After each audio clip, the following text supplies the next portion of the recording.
What the hell is this doing near my piano? That's what Gerald Thornton said, in front of 300 people. About a 14-year-old black boy who hadn't even touched a single key yet.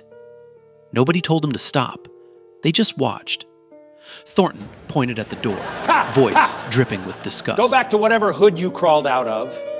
This instrument has standards your bloodline can't meet. The room laughed.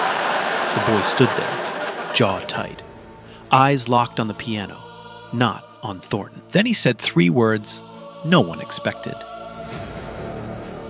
You done, sir?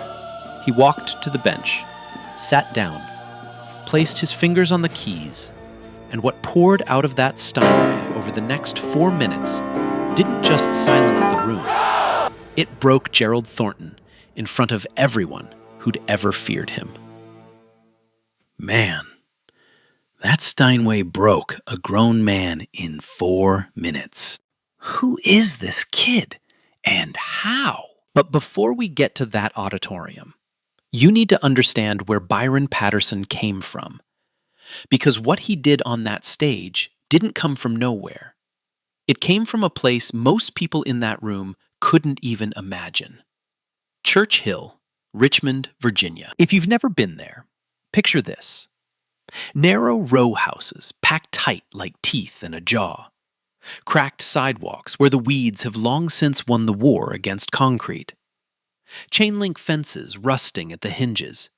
The smell of magnolia mixing with diesel from the freight trains that rumble through every night, around 2 a.m, shaking the windows hard enough to rattle the dishes in the kitchen cabinet. That's where Byron grew up. Not in a house, in his grandmother's house. There's a difference, because the house didn't belong to him. Nothing really did. Claudette Patterson was 68 years old and built like a woman who had carried things heavier than groceries her whole life.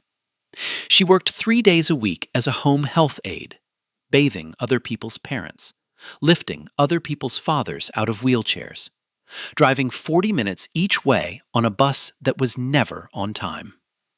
Her knees ached every morning. Her hands were rough and cracked at the knuckles, but her house, that narrow little row house with the peeling paint on the porch rail, was spotless. Every surface wiped, every cushion straight, every dish washed before bed. She raised Byron because nobody else would. His mother, Angela, died when he was 6. An aneurysm. No warning, no symptoms. Just a Tuesday afternoon when she didn't pick him up from school and a neighbor found her on the kitchen floor with the stove still on. Byron didn't understand it then. He understood it now. The way you understand a scar. You stop noticing it, but it never goes away. His father lasted about a year after that. Not because he died, because he disappeared. Packed a bag one Thursday while Claudette was at work and Byron was at school. Left a note on the counter that said, "I can't do this." 3 words. No return address. No phone call since. So it was just Byron and Claudette. A boy and his grandmother in a house with 1 working bathroom. A kitchen where the faucet dripped no matter how hard you twisted it. And the living room dominated by one thing. An upright piano. That piano was older than Byron. Older than his mother. It had belonged to Claudette's sister, who'd passed it down before moving to Baltimore in the 90s. The keys were yellowed, like old paper. 2 of the black keys stuck if you pressed too hard. The tuning drifted flat every few months, and Claudette couldn't afford to get it fixed more than once a year. But she polished it every Sunday with lemon oil, the same way she polished the picture frames on the mantel. Because some things you take care of, not because they're valuable, but because they're yours. Byron first touched that piano when he was 4. Not because anyone told him to, because the sound pulled him. Claudette used to tell the story the same way every time. She was in the kitchen making rice, and she heard a single note from the living room. Then another. Then a third. She walked in and found Byron standing on his toes, reaching up to the keyboard, pressing keys one at a time with his index finger, his head tilted like he was listening for something specific. She didn't stop him. She just watched. The real teaching came from Rosemary Cole, 78 years old, pianist at Greater Hope Baptist Church for over 4 decades. Fingers bent with arthritis, but still faster than most people half her age. She noticed Byron during Sunday services, not because he was loud or restless like the other kids, because he was still, completely, unnervingly still. Sitting in the pew with his eyes half closed, his small body swaying slightly, absorbing every note like his skin was a microphone. After service one Sunday, Rosemary walked over to Claudette and said, "That boy doesn't just hear the music, he lives inside it." She started teaching him that same week. No method books, no theory sheets. She taught the way she'd learned, by ear, by feel, by repetition. Gospel first, then hymns, then spirituals. She'd play a passage once, and Byron would play it back. Not perfectly, not at first, but close. Always close. And by the third try, exact. By the time he was 10, Byron could play any hymn in the Greater Hope songbook after hearing it once. By 12, he'd moved beyond what Rosemary could teach him. Not because she wasn't good enough, because his hunger was bigger than any one teacher could feed. That's when he found YouTube. On a phone with a cracked screen that Claudette had bought secondhand for $40, Byron discovered Chopin, then Debussy, then Rachmaninoff. He'd watch performances on that tiny screen, propped up on the piano's music stand, and teach himself the pieces note by note. No sheet music, no conservatory, just a cracked phone, a busted piano, and hours, endless, stubborn, grinding hours, after school, after homework, after helping Claudette with dishes, until his fingers ached and his eyes burned. Rosemary came by one evening and heard him playing a Chopin nocturne through the screen door. She stood on the porch for a full minute before knocking. When Claudette let her in, Rosemary sat in the armchair and listened until he finished. Then she looked at Claudette with an expression that was equal parts wonder and sadness. "That boy doesn't just play the piano," she said. "He speaks through it." The sadness was because they both knew. Talent like that, in a place like this, without money, without connections, without a father, without a future anyone could see, talent like that usually goes quiet. It plays for church on Sundays, maybe a wedding here and there, and then life gets heavy and the music stops. But then something happened. Prescott Academy, one of the most prestigious private schools in Richmond, launched a new initiative. They called it the Bridge Scholarship. One full-ride spot per year for a student from an underserved community. Academics and an audition. Byron applied because Stephanie Aldridge, the school's music teacher, had heard a recording of him playing at a church fundraiser. She pushed his application through herself. He got in. And for 6 months, he survived. That's the right word. Survived. Not thrived, not belonged. Survived. He ate lunch alone at a table near the emergency exit.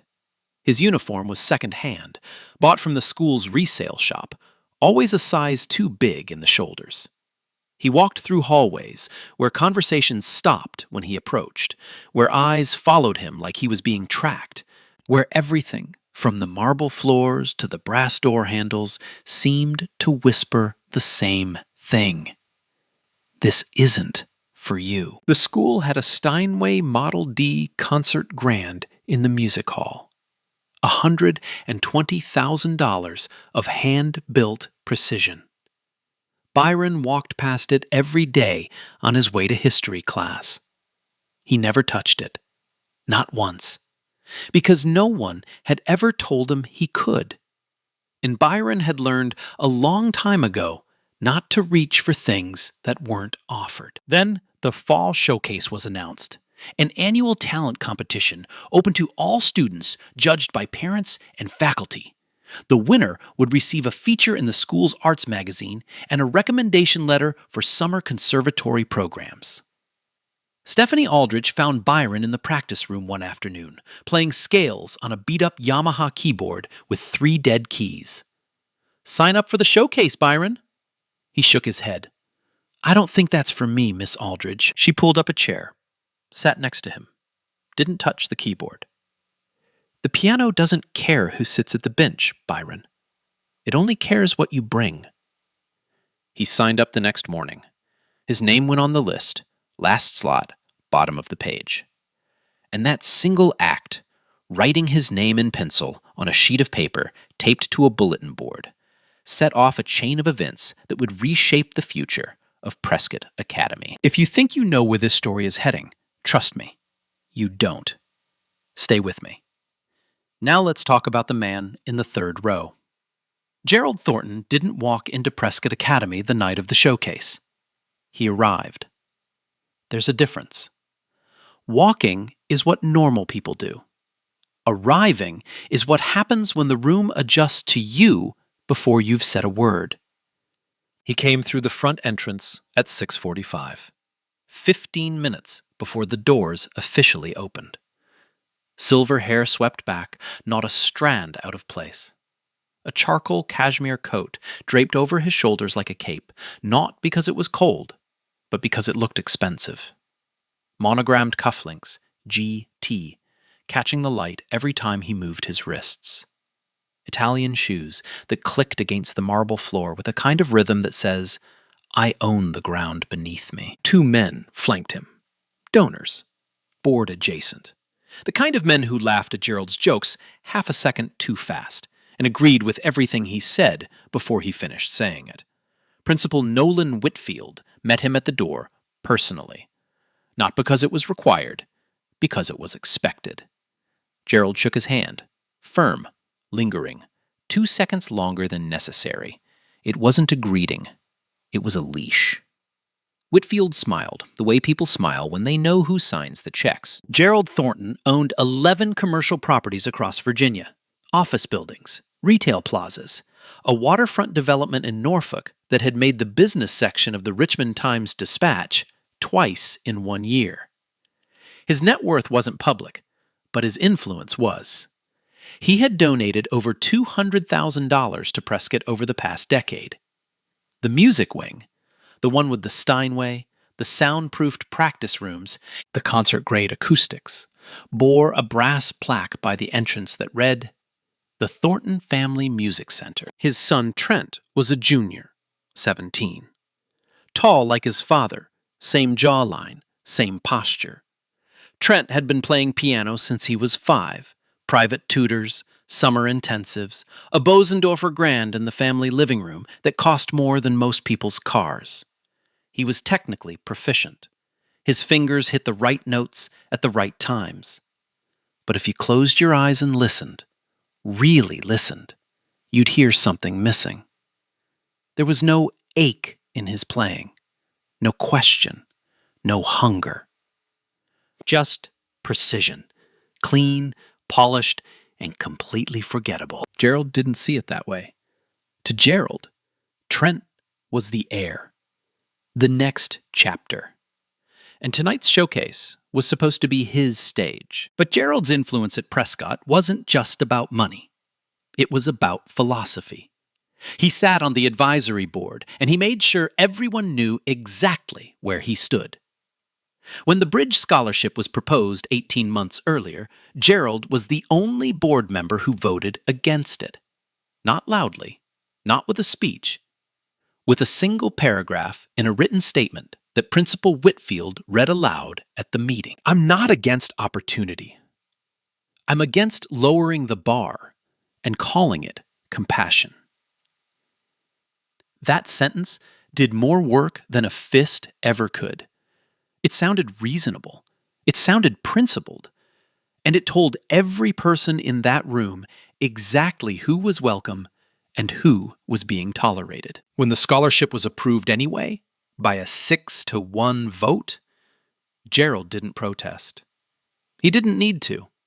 He simply continued writing checks, continued showing up, continued occupying space in a way that made the walls bend toward him. Because Gerald understood something most people don't. You don't need to block a door if everyone already knows you disapprove of who's walking through it. The night of the showcase, Gerald picked up a program from the welcome table. He flipped through the list of performers casually, the way you flip through a magazine at a dentist's office. Cellist, vocal duet, violinist, Trent Thornton performing Debussy. Then his eyes stopped. Byron Patterson, solo piano. His expression didn't change much, just a slight tightening around the jaw, a shift in the eyes that moved from boredom to something sharper. He turned to Whitfield, who was still hovering nearby like a nervous satellite. I wasn't aware the scholarship included performance privileges. His voice was calm, almost friendly. Isn't the showcase traditionally reserved for students in the advanced music track? Whitfield stammered something about the event being open to all students this year. A new policy, broader participation, community building. Gerald listened without blinking. Then he folded the program, slipped it into his coat pocket, and said nothing else. He didn't need to. The message had been delivered. Later, backstage, Gerald found Trent warming up on a practice keyboard. He put a hand on his son's shoulder, not warm, not cold, just firm, and leaned in close. You've been preparing for 3 months. Don't let some sideshow distract you. This is your stage. Sideshow.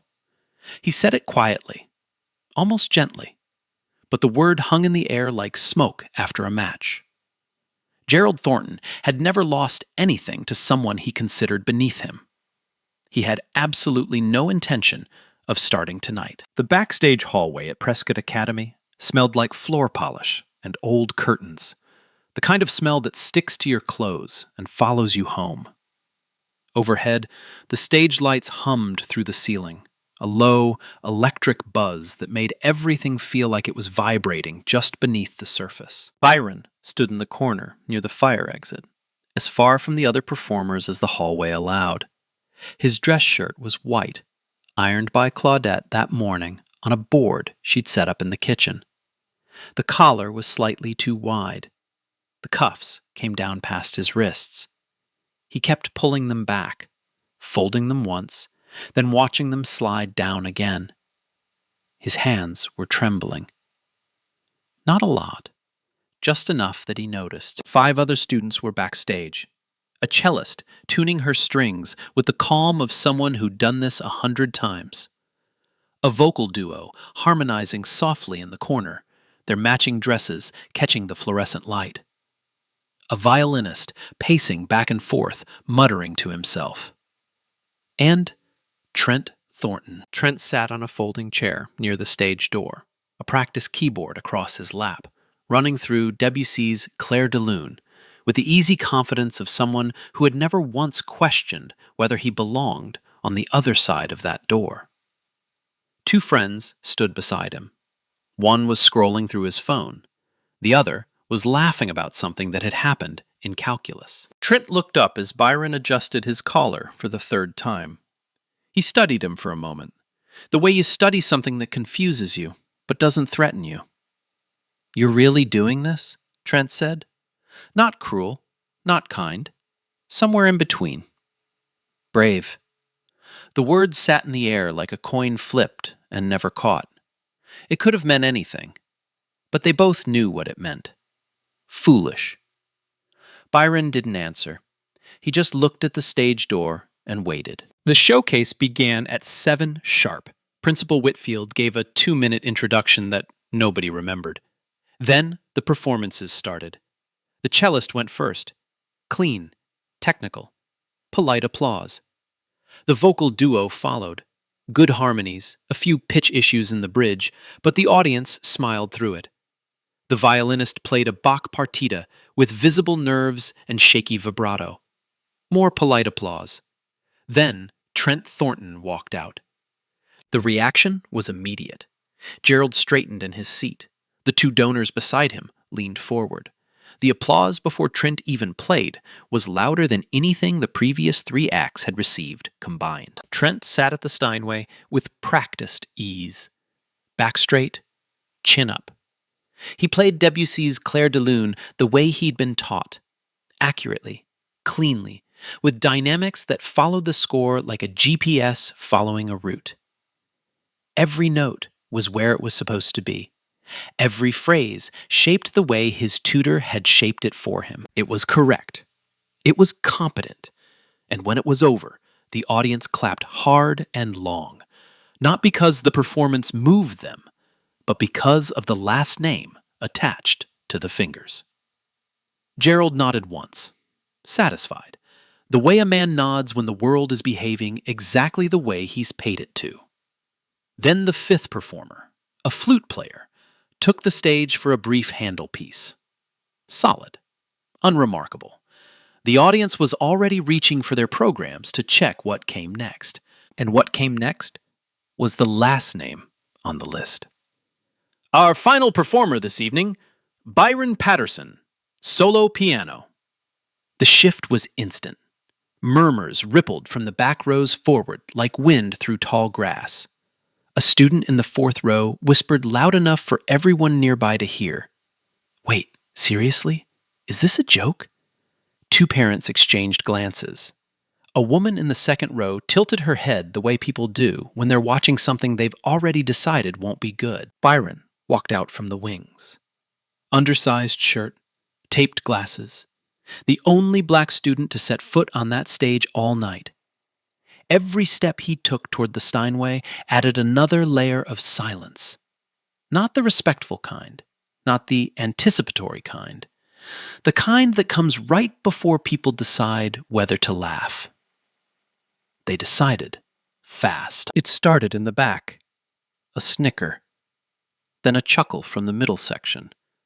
Then Gerald Thornton's voice, clear and unhurried, cutting from the 3rd row like a blade across glass. What the hell is this doing near my piano? The laughter that followed wasn't nervous anymore. It was open, full. 300 people, and not one of them said stop. Byron reached the bench. He didn't sit down, not yet. He stood there and looked at Gerald Thornton, straight at him, not angry, not scared, just still. Thornton smirked, leaned toward the parent beside him and flicked his hand, that slow, lazy wave like brushing away something that didn't matter. Go back to whatever hood you crawled out of, son. This instrument has standards your bloodline can't meet. The room laughed again, louder this time, comfortable now. Permission had been granted. Byron looked at him 1 second longer. Then he said it, quiet, steady, 3 words that landed like stones dropped into still water. You done, sir? The laughter cracked. Just for a second. Just long enough for something to shift. Then Byron sat down. Yo, nah. A grown man just called a kid dirty blood in front of 300 people. And they laughed. Like that's normal? Man. Imagine that's you up there.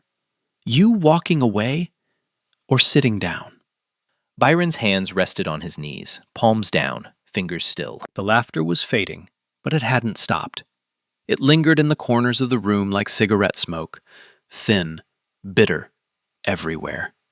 He could feel it on his skin, on the back of his neck, behind his eyes. His mind went where it always went when things got heavy.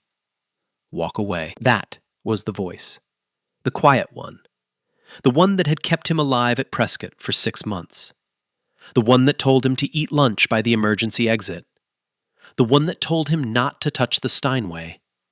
The one that said every single day, don't reach for things that aren't yours. Walk away.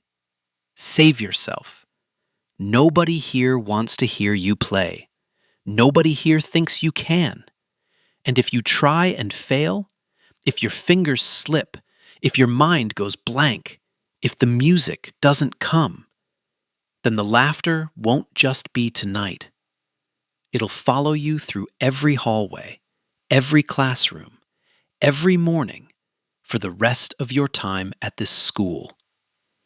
Walk away. His left hand twitched. Then another voice came, softer, older, smelling like lemon furniture polish and peppermint. Rosemary. He could see her living room, the lace curtains, the sunlight cutting through the dust, her hands over his, wrinkled, warm, impossibly steady, pressing his fingers into the keys the way a gardener presses seeds into soil. Music isn't about proving anything, baby. It's about telling the truth. He could hear her, not the memory of her, right now, right here, sitting in the chair beside him the way she always did, one hand on his shoulder, the other tapping the rhythm on her knee. Then he thought about Claudette. She was somewhere behind him, back of the auditorium. He didn't need to turn around to know. She had taken 3 buses to get here tonight. She was wearing her good dress, the navy one with the small white flowers that she only wore to church and funerals and things that mattered. She had ironed his shirt this morning without being asked. She had packed his dress shoes in a plastic bag so they wouldn't scuff on the bus. She had never, not once, not in 14 years, told him he couldn't. Byron looked down at the keys, 88 of them, black and white. No opinion, no prejudice, no last name. Just physics and wood and wire and whatever you were brave enough to pour into them. He placed his fingers on the ivory. He didn't look at the audience. He didn't look at Gerald Thornton. He closed his eyes, and he whispered, so quiet that only the piano could hear him. This isn't for them, Grandma. This is for us. His fingers pressed down. The first note was wrong, not in pitch, not in timing, but in expectation. Because the sound that came out of that Steinway wasn't what anyone in that auditorium was prepared to hear. It was quiet, almost fragile.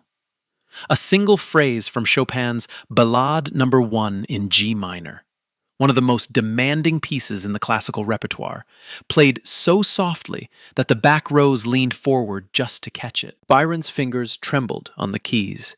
You could see it from the 5th row. A slight shake in his right hand, a hesitation between the 2nd and 3rd notes that made the phrase feel like it might collapse. Gerald Thornton leaned back, crossed his arms. The half-smile returned. A parent in the 6th row raised an eyebrow. A student near the aisle pulled out his phone. The room was settling into its verdict before the first passage was finished. He's choking. That's what every single one of them thought. But what sounded like hesitation was intention. What looked like trembling was restraint. Byron was doing exactly what Rosemary Cole had taught him, starting from vulnerability, beginning the conversation with a whisper. Don't shout at the piano, baby. Start soft, start honest, and when the music trusts you, then you can fly. The opening passage ended. 2 seconds of silence. Byron's shoulders dropped. His back straightened, not stiff, but aligned, like a tree finding its center after the wind stops. The second movement began. The Chopin unfolded into its complex passages, and something in the room shifted. Not dramatically, just a tilt. The way a weather vane turns when the breeze changes, and nobody notices until they look up. Byron's right hand found its steadiness. The trembling was gone. His fingers moved with a precision that was almost architectural. Every note placed exactly where it needed to be. Every dynamic calibrated with the kind of control that doesn't come from tutors or summer intensives.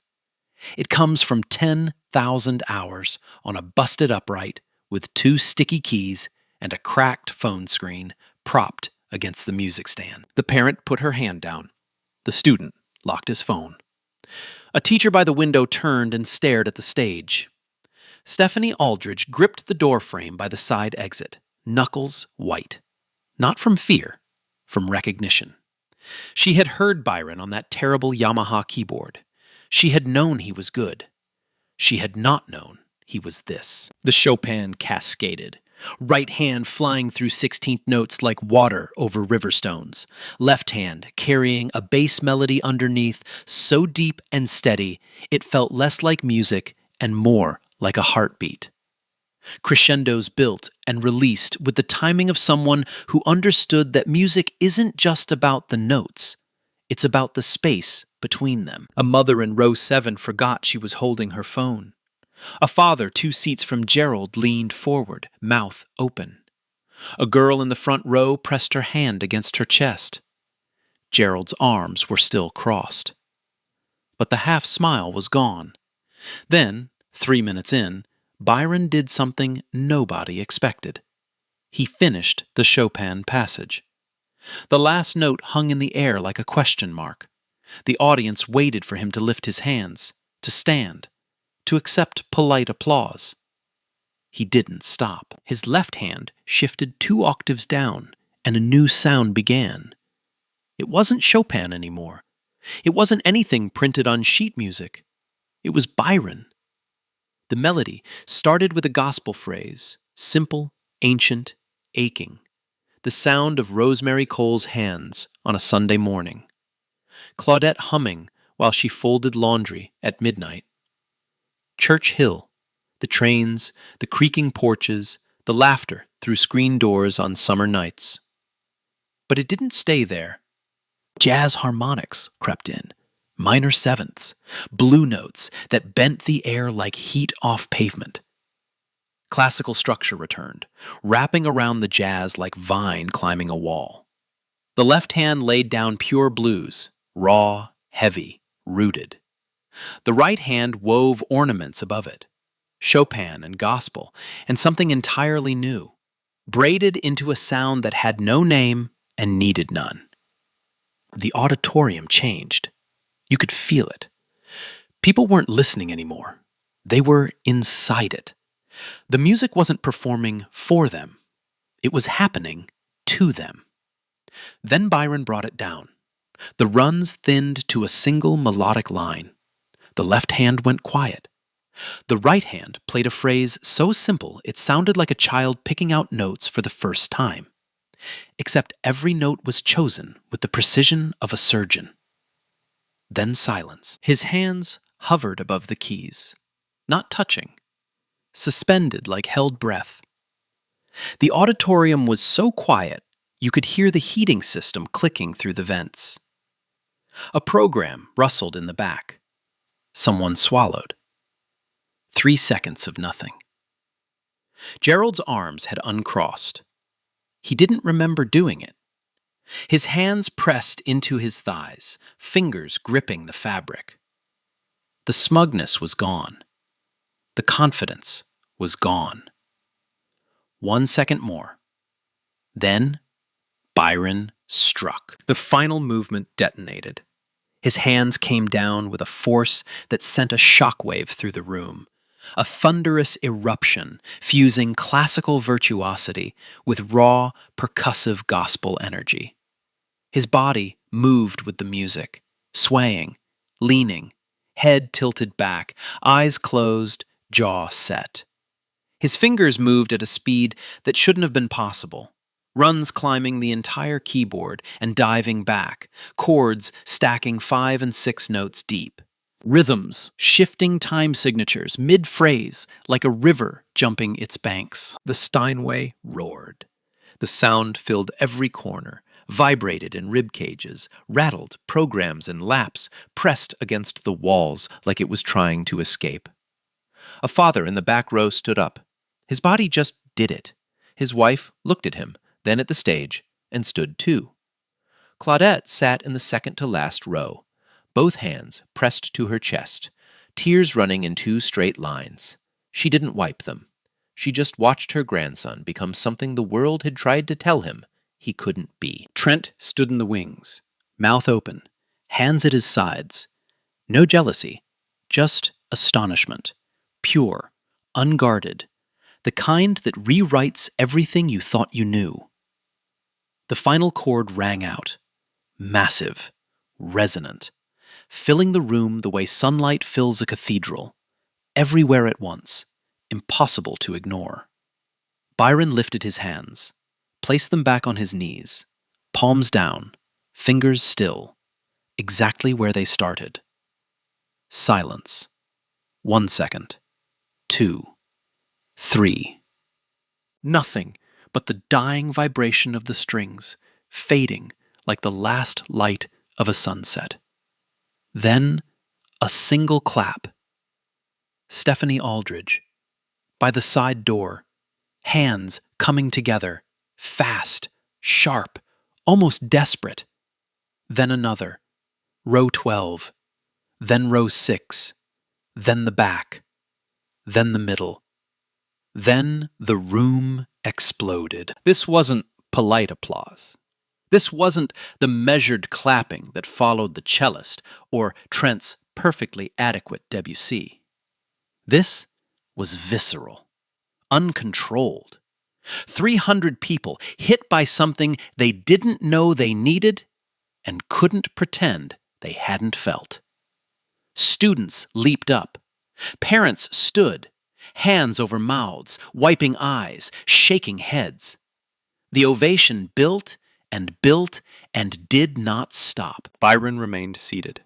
He opened his eyes, looked past the standing bodies, past the clapping hands, past Gerald Thornton's rigid silhouette, and found Claudette. Back row, navy dress, white flowers, hands on her chest. She nodded, once. Small, just for him. That was enough. The ovation didn't fade. It grew. It rolled through the auditorium in waves, cresting, dipping, surging again like the room couldn't let go. Students who had laughed 3 minutes ago were on their feet, clapping until their palms stung. A woman in row 4 was crying openly. A man near the aisle kept whispering the same thing. My God. My God. This wasn't applause. This was confession. Every person standing knew they had been part of the laughter.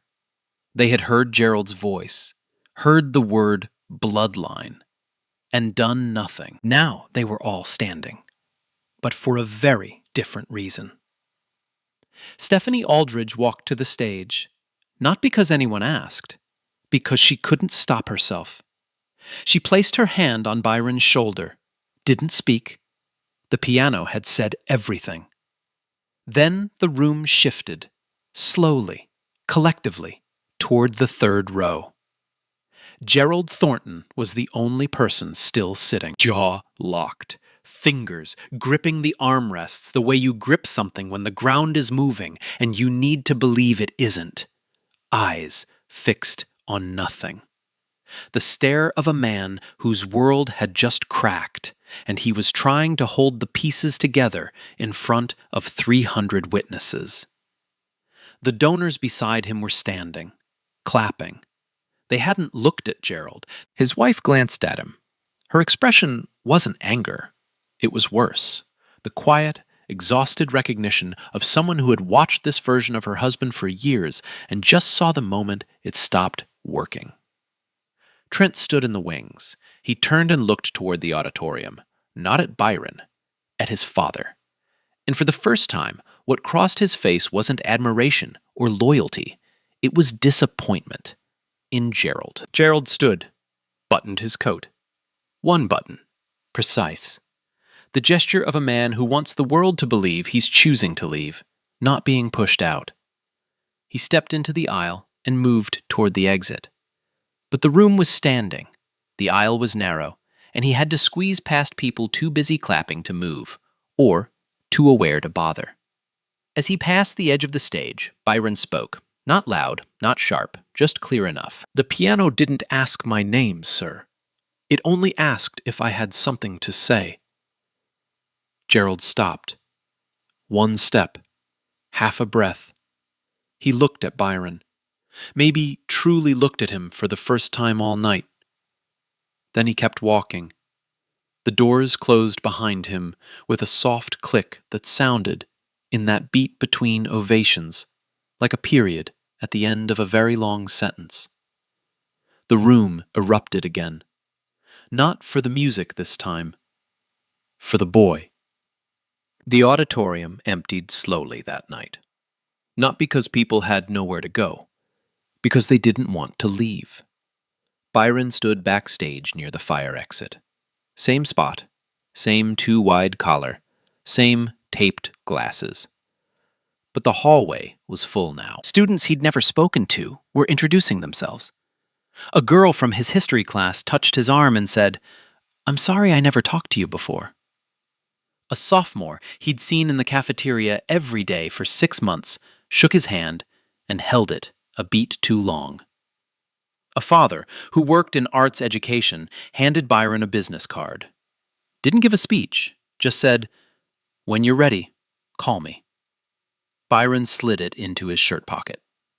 Then, Trent Thornton appeared. The hallway got quieter. Not silent, just adjusted.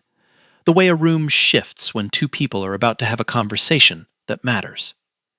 Trent extended his hand. "I've been playing since I was 5. I've never heard anything like that." Byron shook it. No words, no grand moment. Just two boys connected for 3 seconds by the only thing that had ever mattered in that building. Then Claudette found him. Navy dress, white flowers, good shoes, the ones that pinched but she wore anyway because tonight was a night for good shoes. Eyes still red, hands steady. She took his face in both hands, palms on his cheeks. The way she'd held him when he was 5 and scraped his knee. The way she'd held him when he was 8 and asked why his father left. Same hands, different boy. She didn't say, "I'm proud of you." Claudette Patterson never said the obvious thing when a better one was available. Rosemary would have stomped her feet. Byron laughed. Real, unguarded. Maybe the first real laugh he'd had inside Prescott Academy. Within a week, things shifted. Stephanie Aldridge moved Byron into the advanced music track. Principal Whitfield expanded the Bridge Scholarship from 1 spot to 3. Gerald Thornton's name stayed on the plaque, but his voice on the board grew quieter. Fewer meetings, fewer calls returned. Nothing dramatic, just the slow erosion that happens when a room full of people has seen the same thing and can't unsee it. 3 weeks later, Byron found a letter on the kitchen table. Thick envelope, cream paper, Eastman School of Music, Rochester, New York. An invitation to audition for their summer program. Inside, a handwritten note from a faculty member who'd seen a video of his performance, uploaded by a student, viewed 11,000 times in 19 days. "We don't often write to applicants before auditions, but we wanted you to know we're listening." Byron read it twice, slid it across the table to Claudette, who was making cornbread. She wiped her hands, read it slowly, set it down, went back to stirring. A long silence. "Well, you better practice." Byron Patterson didn't become famous overnight. There was no record deal waiting in the wings, no talent agent rushing backstage with a contract. That's not how this works. That's not how it's ever worked for kids like Byron. But something did change. Not the world, the room. One room, one night, one boy who was told his bloodline didn't meet the standards of an instrument made of wood and wire, and answered with the only language that couldn't be interrupted, couldn't be dismissed, couldn't be shooed away with a wave of a cashmere sleeve. The music. Talent exists everywhere. In row houses with leaky faucets. In churches with out-of-tune pianos. In the fingers of kids who teach themselves Chopin on cracked phone screens because nobody thought they were worth a lesson. Talent is never the problem. The problem is the rooms. Who gets in? Who gets heard? And who stands up when a man in the third row tells a child he doesn't belong? That's the real question this story asks. Not whether Byron could play. He always could. The question is, how many Byrons are out there right now, sitting in hallways, eating lunch alone, walking past pianos they've never been invited to touch? And what are we going to do about it? If this story moved you, send it to someone who needs to hear it today, not tomorrow, today. Because somewhere, right now, there's a kid standing at the edge of a stage, deciding whether to sit down or walk away. And maybe, just maybe, hearing this story is the thing that makes them stay. Subscribe and hit the bell. Every week, we bring you stories of people who were underestimated and refused to stay silent. This is what we do here, and we're just getting started. Next week, a janitor walks into a boardroom. What he says in 90 seconds changes the future of $1 billion company. You don't want to miss that one. Now, I want to hear from you. Drop a comment. Have you ever been in a room where everyone had already decided who you were before you said a single word? Tell me about it. I read every one. The screen fades. One last image. Byron, alone in Claudette's living room, late at night. The old upright piano, a single lamp. He plays softly, not for an audience, not for a scholarship, not to prove anything, just for himself. Part 3. Bro, this story's fake. But that pain? That's real. Every single day. And here's the thing. How many Byrons out there never even got to sit down at that piano? Think about that. Drop a comment. Share this. Let's talk.